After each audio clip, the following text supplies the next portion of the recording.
no seu nível de entendimento e de compreensão. E nós aqui, irmãos, leremos a palavra do Senhor na carta de 1 João, versos de 1 a 4. 1 João, versos de 1 a 4, enquanto as crianças se dirigem ao departamento infantil, você pode abrir a sua Bíblia, ou acompanhar pelo telão, ou as duas coisas, para que você tenha a palavra de Deus aí na sua mão durante a nossa meditação. 1 João, capítulo 1, versículos de 1 a 4. Convido a igreja a se colocar em pé, para juntos fazermos a leitura do texto bíblico. Leiamos juntos. O que era desde o princípio, o que temos ouvido, o que temos visto com os nossos próprios olhos, o que contemplamos e as nossas mãos apalparam com respeito ao verbo da vida, e a vida se manifestou, e nós a temos visto, e dela damos testemunho, e vô-la anunciamos, a vida eterna, a qual estava com o Pai, e nos foi manifestada. O que temos visto e ouvido anunciamos, também a vós outros, para que vós, igualmente, mantenhais comunhão conosco. Ora, a nossa comunhão é com o Pai e com seu Filho, Jesus Cristo. Estas coisas, pois, vos escrevemos, para que a nossa alegria seja completa. Senhor, nós nos colocamos humildemente na Tua presença, como filhos e filhas que Te amam e que precisam do alimento espiritual dia após dia, Senhor. E temos a oportunidade, uma vez mais, no domingo, hoje, no dia do Senhor, de sermos assim espiritualmente alimentados. E nós pedimos que, apesar de nós, e sob a ação do Teu Espírito Santo, todos aqui possamos ouvir a Tua voz. Em nome de Jesus. Amém. Pode se assentar, meus irmãos.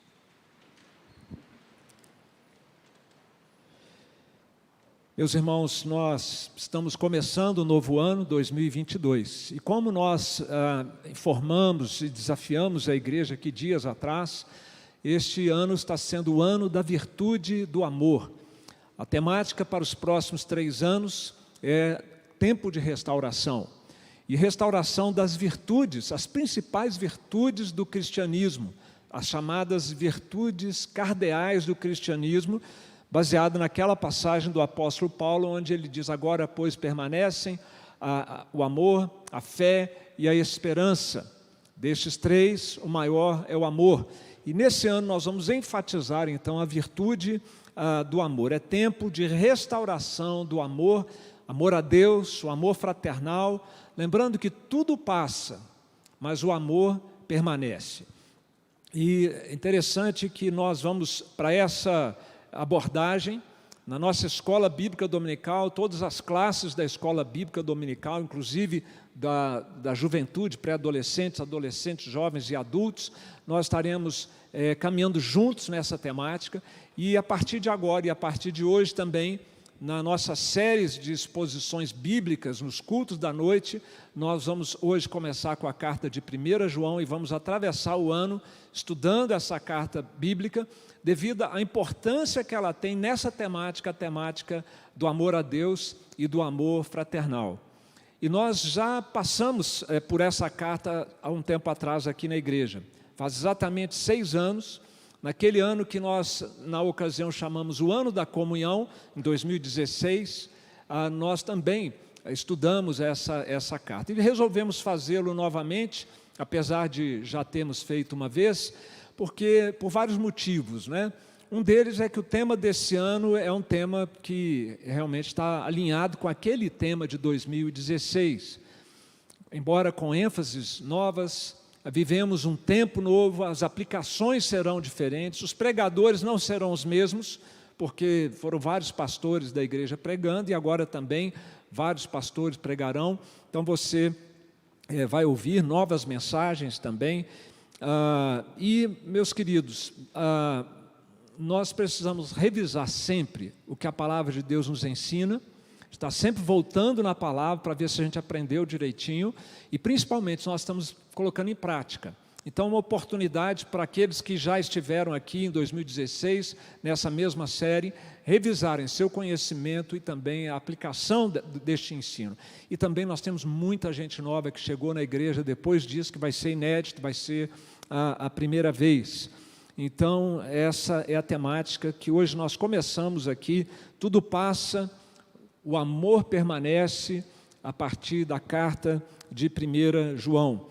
E, meus queridos, nós esperamos que não seja apenas uma ideia programática para tornar interessante os nossos cultos. Esperamos que seja realmente um desafio espiritual para a sua vida, nós estudarmos essa carta e colocarmos em prática na nossa vida. Na igreja de Éfeso, na igreja de Éfeso e arredores, porque essa carta ela foi enviada provavelmente para aquela região ali, para os crentes ali, uma vez que João tinha sido pastor daquela região.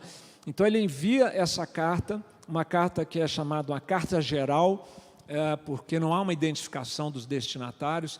Ele envia essa carta porque ele ficou preocupado com alguns ensinamentos e práticas que estavam sendo disseminados naquela região.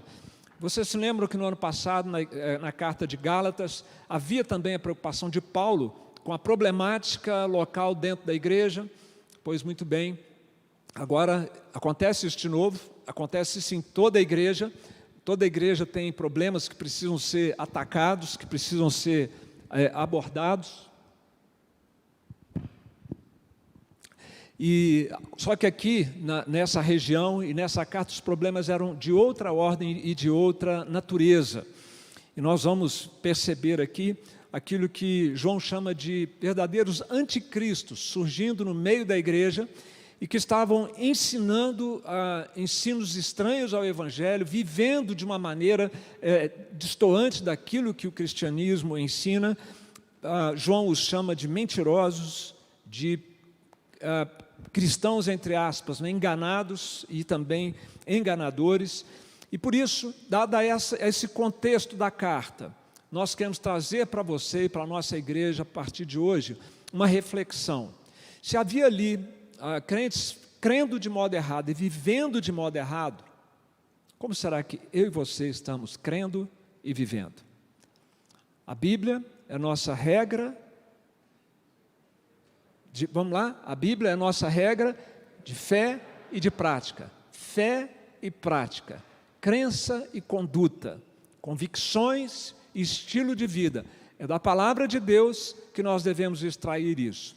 Então vamos nessa noite, a partir dos 4 versículos que nós lemos, fazer uma autoanálise e uma reflexão, se de fato nós temos sido fiéis àquilo que Deus espera de nós, se nós temos crido de acordo com a palavra de Deus e se nós temos vivido de acordo com a palavra do Senhor. O que nós vamos procurar aqui, meus irmãos, então, estabelecer, a partir desses versos, são alguns critérios verificadores da nossa saúde espiritual. E é bom a gente fazer isso, é necessário a gente fazer isso. Nós vimos os missionários desejando vir para dar uma calibrada na sua saúde física. Precisamos cuidar da saúde, fazer alguns testes, alguns exames, pois que nós façamos regularmente também o teste, o exame da nossa fé e da nossa vida cristã. E o que essa passagem vai nos ensinar, então, meus queridos, é isso. A nossa fé tem que ser provada e aprovada. E para a gente ter essa segurança, nós temos que ir aos testes bíblicos que a palavra nos propõe. E o primeiro deles que eu quero compartilhar com os irmãos é o teste doutrinário. Havia um grave problema doutrinário naquela região e nós vamos aprender com o erro deles. E o teste doutrinário é o seguinte: nós cremos que Jesus é Deus eterno e nosso Salvador pessoal. Este é o teste doutrinário. Porque naquela região haviam algumas pessoas dentro da igreja, não era de fora, era de dentro da igreja, negando a divindade de Jesus Cristo. Dizendo até coisas boas de Jesus, mas negando que de fato Ele fosse Deus, Deus eterno. Eles ensinavam que Jesus não era plenamente Deus. Mas aí João escreve essa carta e de início ele já ataca esse problema. Vejam aqui algumas referências à divindade de Jesus nessa passagem. O que era desde o princípio, verso 1. Nós não estamos aqui desde o princípio, Jesus estava desde o princípio da criação. A Bíblia diz que nada foi feito sem Ele. Tudo que existe foi feito por meio de Jesus Cristo. Também nós temos aqui, no verso 1 ainda, faz uma referência a Jesus como o verbo da vida. A palavra verbo aqui na língua original grega não é bem verbo, é logos, é palavra. Jesus é a palavra da vida, e isso é uma referência ao fato de que Jesus é a revelação de Deus para nós. Hebreus diz isso, que tendo Deus outrora falado de muitas maneiras aos pais pelos profetas, nos últimos dias nos falou pelo logos, pela palavra, que é Jesus, a palavra de Deus encarnada. Então Jesus, ele tem um papel de revelação, ele se encarna para nos dizer quem é Deus e qual é o nosso dever para com Ele, e como nós podemos nos reconciliar com Deus. Temos aqui também no verso de número 2, uma referência muito explícita à divindade de Jesus. E a vida se manifestou, e nós a temos visto, e dela damos testemunho e vô-la anunciamos. E agora vem a vida eterna, a qual estava com o Pai e nos foi manifestada. Uma referência a Jesus em relação à sua unidade com o Pai. Ele estava com o Pai, foi enviado pelo Pai para estar entre nós. Então aqui nesses poucos versículos nós temos referência a Jesus como Criador, como Revelador, como Eterno e como Redentor. E, meus irmãos, essa dificuldade em relação à divindade de Jesus tem incomodado a muita gente, desde sempre, desde a sua encarnação. Aliás, ele foi crucificado por isso. Não aceitaram a divindade dele. Acharam que aquilo era uma blasfêmia, e então o crucificaram. E a partir daí não parou mais. A dificuldade de crer em Jesus como, de fato, Ele é Deus eterno, Filho eterno de Deus. Eu vou fazer referência a um momento histórico, no século IV, por volta do ano 325, foi preciso reunir um concílio na cidade de Niceia, para eles discutirem essa questão. Estava havendo um problema, depois de 300 anos, de novo esse problema continuava. E então eles se reuniram. Havia um presbítero naquela região que estava ensinando que Jesus não era Deus. O nome dele era Ário. E a sua heresia passou para a história chamada como arianismo. E Ário ensinava o seguinte: Cristo foi o primeiro e mais perfeito ser criado, não sendo eterno. Tem problema não crer em Jesus como Deus e crer dessa maneira? Tem todos os problemas possíveis e imaginários. Então a igreja precisava reagir a isso, porque se isso aqui fosse verdade, nós permaneceríamos sem um Redentor. O sacrifício, a morte de Jesus não seria um sacrifício válido para perdoar os nossos pecados. E mais, Jesus teria sido um grande embusteiro, um louco, um mentiroso, porque ele afirmou várias vezes que ele era Deus com o Pai.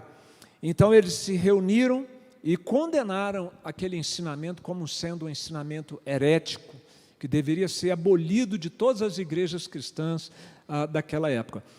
O arianismo, portanto, é um conceito a respeito de Deus unitarista. Unitarista. E é importante você saber isso, porque talvez possa chegar alguém na sua casa. É difícil aqui em Brasília chegar alguém estranho na casa das pessoas, né? Isso aí tem uma série de barreiras, né? De interfone, condomínio, etc. Mas, quem sabe, um colega de trabalho que vai chegar para você e vai dizer exatamente isso daqui. Não, Jesus é muito bom, é um grande líder, um grande mestre, mas ele foi criado por Deus. Ele é Deus com D minúsculo, ele não é Deus com D maiúsculo. Ele é um Deus, dada a sua grandeza, a sua beleza, a sua perfeição. Ele é assim. Essa posição é a posição unitarista a respeito de Deus. Deus é uma pessoa só, o Pai. O Filho é uma criação, o Espírito Santo é uma força, meramente uma força. E este, portanto, meus irmãos, é um teste doutrinário ao qual nós temos que precisamos ser aprovados nele.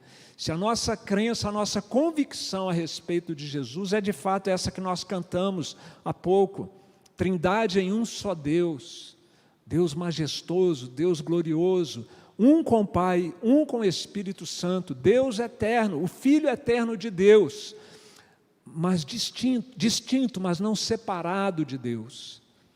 Numa família você tem o pai, a mãe e o filho. Eles formam uma unidade. São 3 pessoas distintas, mas são separados um do outro. Tem a sua existência à parte um do outro. Na Trindade, até certo ponto, vamos juntos. É uma unidade, a Trindade. São pessoas distintas. O Pai é distinto do Filho, que é distinto do Espírito Santo, que é distinto do Pai, mas não estão separados. Há uma unidade essencial na Trindade, que foge à nossa capacidade de explicar isso completamente. Afinal, nós estamos falando de um Deus que nos criou, portanto, está muito acima da nossa capacidade de verbalização do seu ser e de explicação. Meus queridos, Jesus é Deus. Em 1 João capítulo 2, versículo 22, João diz assim: quem é o mentiroso? Senão aquele que nega que Jesus é o Cristo, o enviado de Deus. Cristo é ungido, Messias, que nega que Jesus é o Cristo. Esse é o anticristo, que nega o Pai e o Filho. Jesus diz que aquele que recebe o Filho, recebe o Pai. Quem rejeita o Filho, rejeita o Pai também. E por isso, essa declaração de João, ela é tão importante, porque ela estabelece esse fundamento da fé cristã, a respeito da divindade de Jesus Cristo. Em 1 João também, no capítulo 5, verso 20, João diz: estamos no verdadeiro, em seu Filho, Jesus Cristo. Este é o verdadeiro Deus e a vida eterna. Precisa ser mais claro que isso, meus irmãos. E esse Jesus é Deus conosco, que vem para nos redimir dos nossos pecados.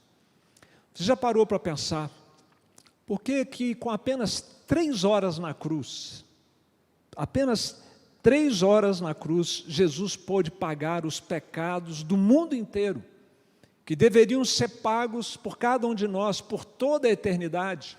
Foram só 3 horas na cruz.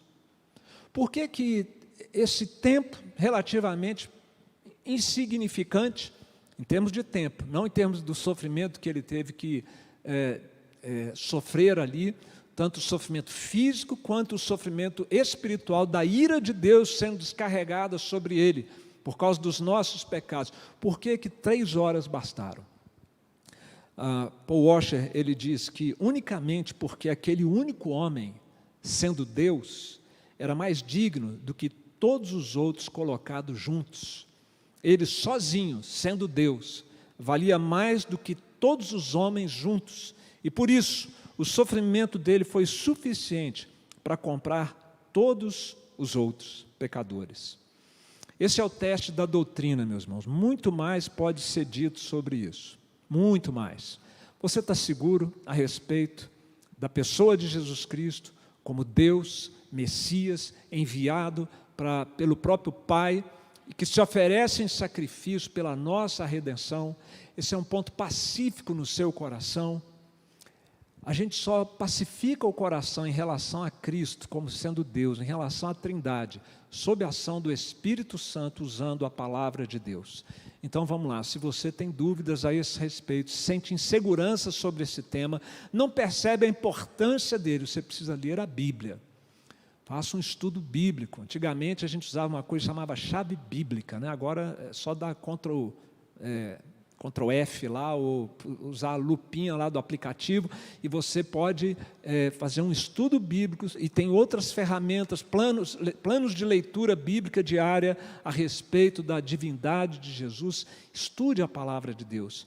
Pegue a Confissão de Fé de Westminster, estude o que ela fala a respeito da Trindade, a respeito de Cristo. Leia bons livros. Sugiro um que é considerado um excelente livro para quem quer conhecer um pouco mais a respeito de Jesus, O Incomparável Cristo, de John Stott. Mas não pode haver dúvida, não pode haver insegurança, meus queridos, em relação à pessoa de Jesus. Esse é o teste da doutrina ao qual nós precisamos passar.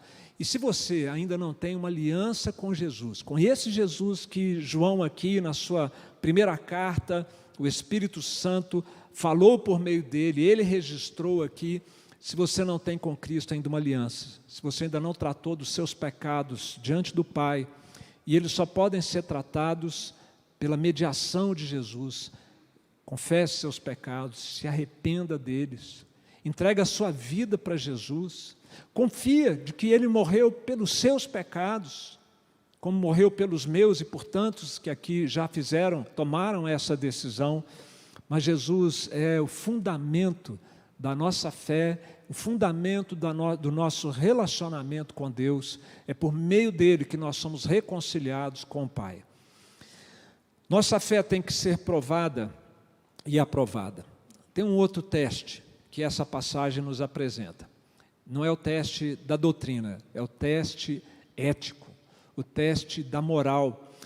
Deus se fez homem, Deus Filho se fez homem, para nos fazer homens e mulheres de Deus. Eu lembro quando, alguns anos, um bom tempo atrás, eu estive em Seul. Não existia na época que eu fui celular, smartphone, WhatsApp e coisas do tipo. Não sei nem se Facebook nessa época, eu acho que não tinha também. Se tinha, era Orkut, e olhe lá. Mas eu lembro quando eu cheguei em Seul, assim que eu pude, eu procurei um telefone público, porque não tinha celular nessa época. E eu liguei para minha mãe, liguei para minha esposa e falei, cheguei aqui do outro lado do mundo. Eu queria compartilhar com elas o que eu estava vendo, o que eu estava vivenciando. Na verdade, foi a minha primeira viagem internacional. Não fiz muitas, mas fiz essa.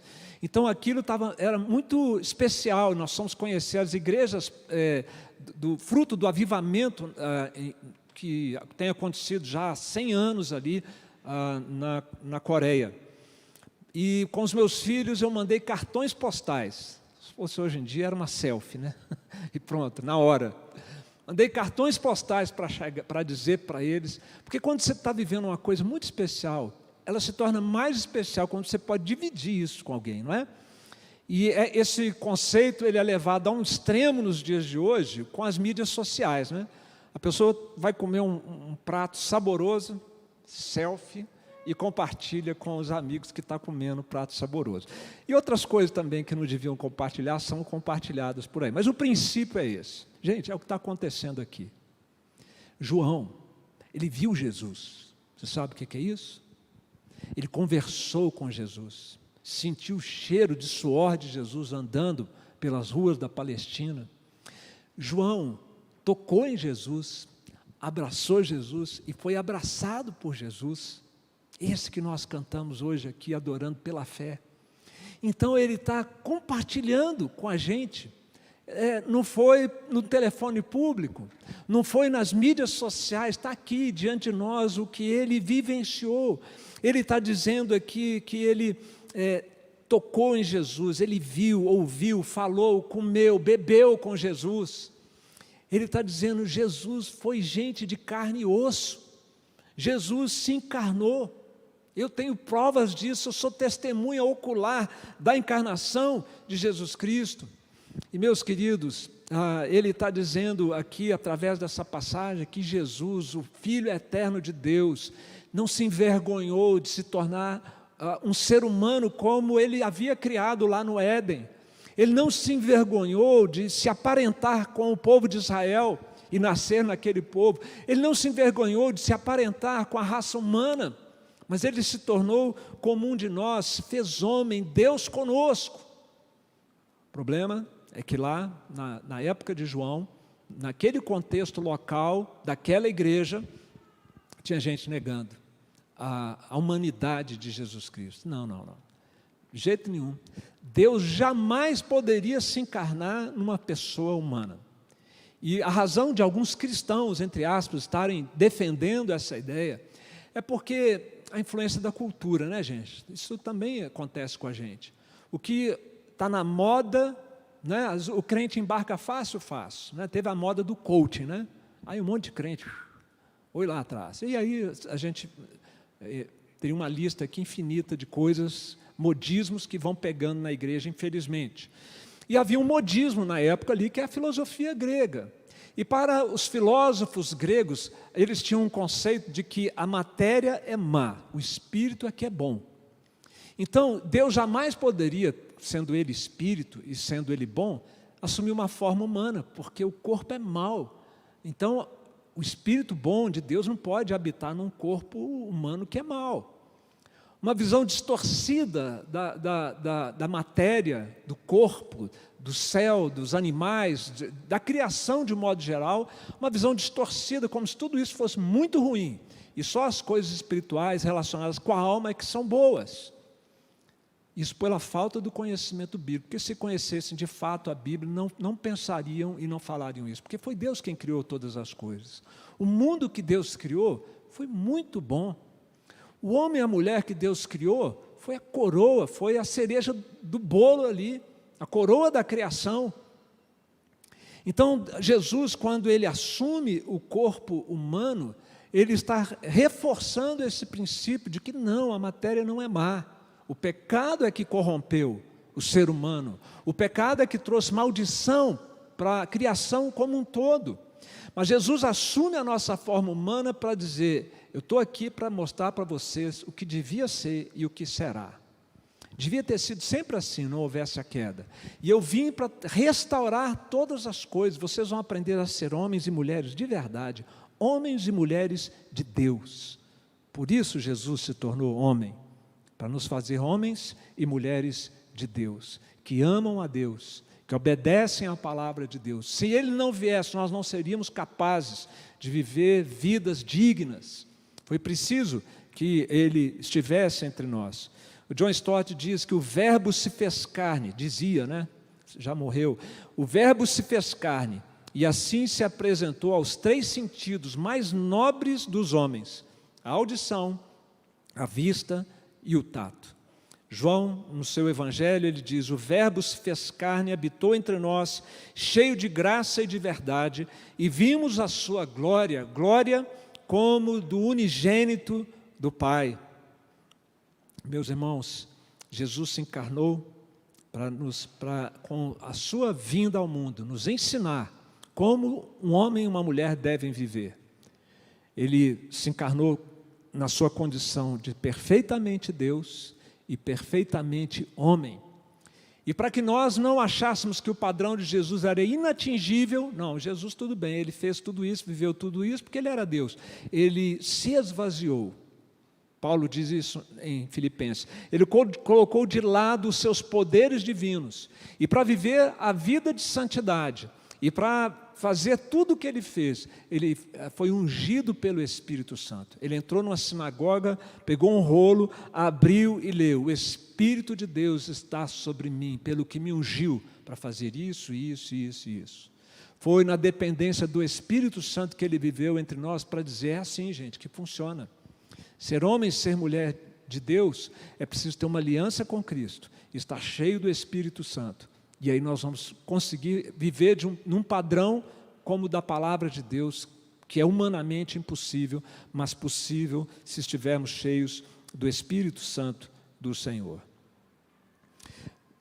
Meus irmãos, para que nós possamos então passar nesse teste ético, ou teste da moral, nós precisamos colocar nossa confiança em Jesus como Filho eterno de Deus, termos com Ele uma aliança e nos enchermos do Espírito Santo. Foi para isso que Jesus veio. Ele nasce de uma mulher, para nós podermos nascer de Deus e aprendermos a ser tais homens e tais mulheres. No capítulo 3, verso 9 de 1 João, reforça essa verdade. Todo aquele que é nascido de Deus não vive na prática de pecado. Olha aqui o padrão ético e moral. Não vive na prática do pecado. Como isso é possível?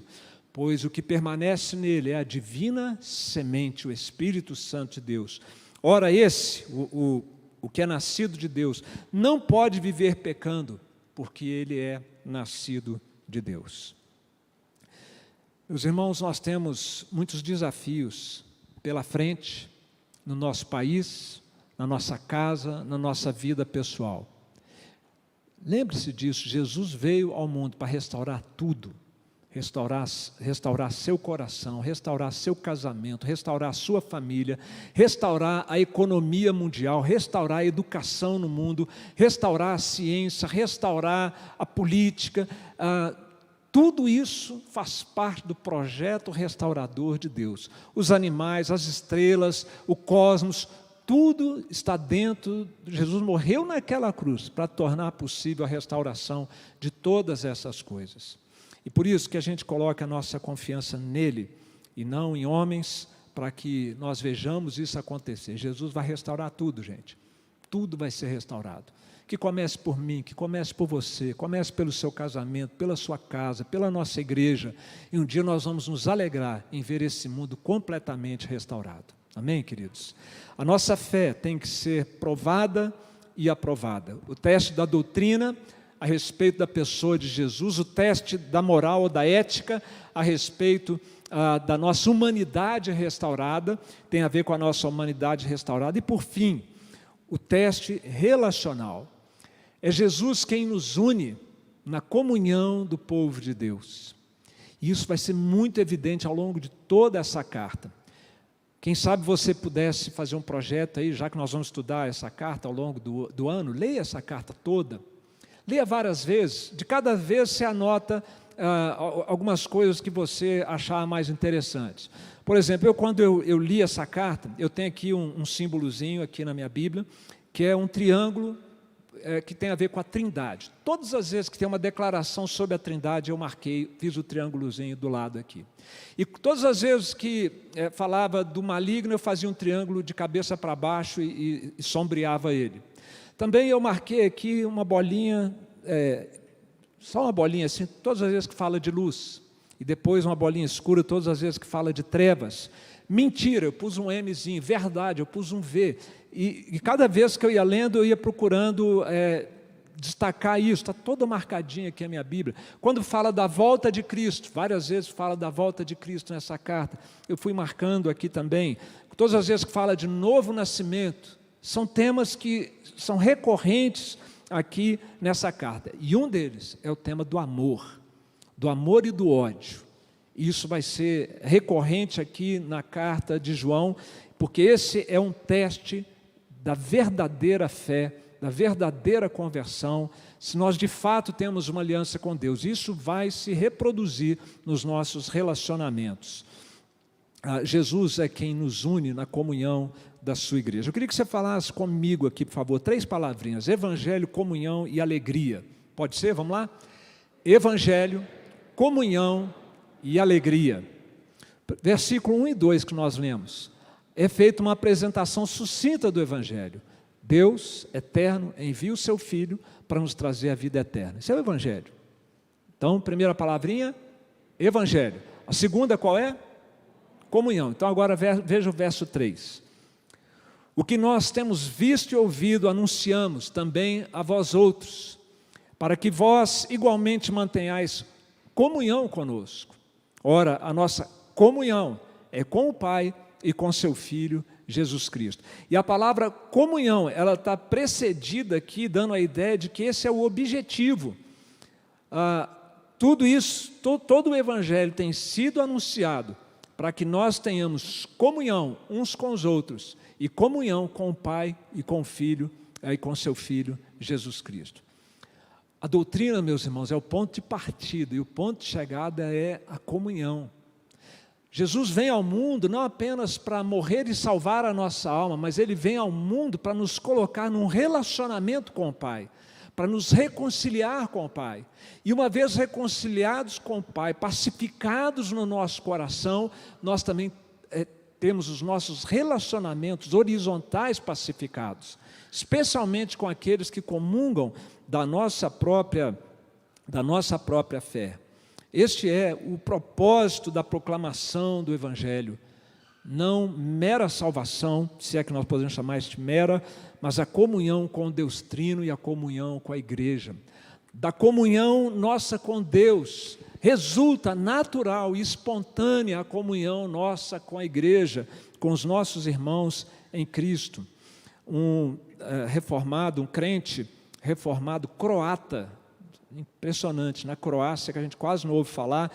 Eu tenho lido muitos livros que mencionam Miroslav Volf, e ele diz algo muito interessante a respeito disso. O Deus cristão não é um Deus solitário, e nenhuma deidade particular para o crente.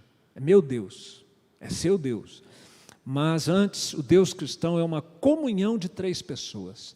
Deus é uma comunhão. O que resulta disso?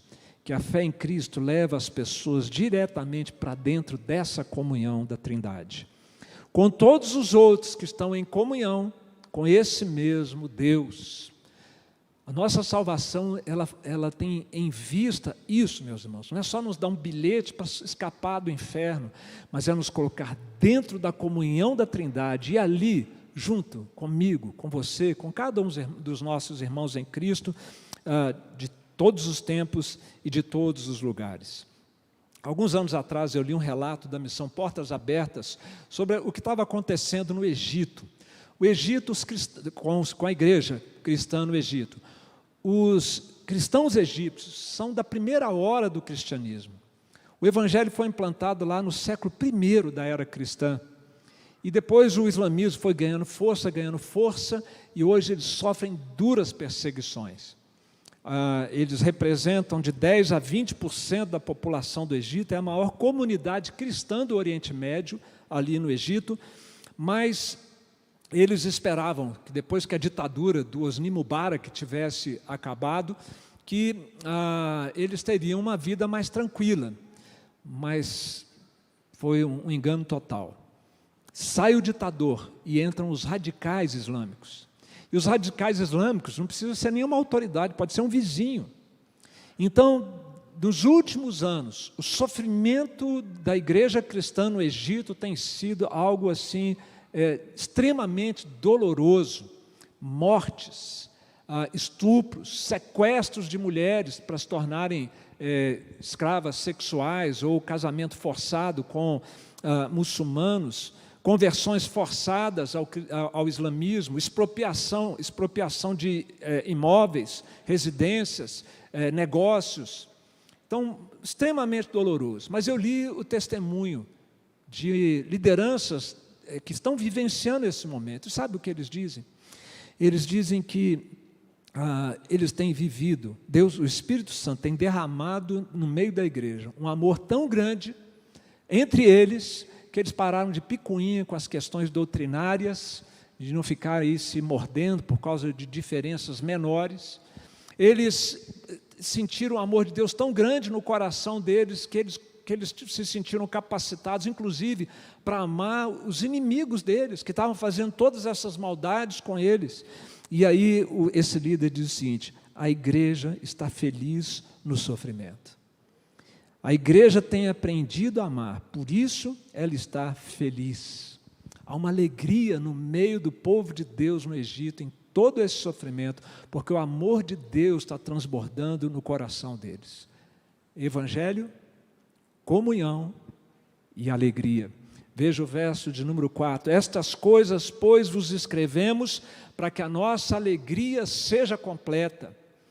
Se, num certo sentido, o propósito primário do Evangelho é nos colocar em comunhão com Deus, o propósito último, e com os irmãos, o propósito último do Evangelho é nós desfrutarmos de uma vida plena, de deleite e de alegria, como era lá antes da queda, e como será na eternidade, mas a gente já está aprendendo esse processo. Por causa de Cristo, nós nos aproximamos uns dos outros e desfrutamos da alegria, da comunhão com o Senhor e da comunhão com os irmãos. O reverso disso também é verdadeiro. Quando nós nos afastamos da palavra de Deus, perdemos de vista a autoridade que a palavra de Deus deveria ter sobre as nossas vidas, nós começamos a nos morder uns aos outros. E você já participou de alguma igreja com problemas de relacionamento? Igreja com divisão, como é doloroso, como machuca, separa famílias, inclusive, né?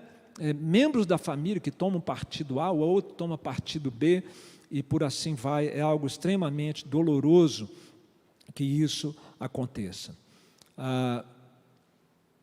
A nossa fé precisa passar também no teste.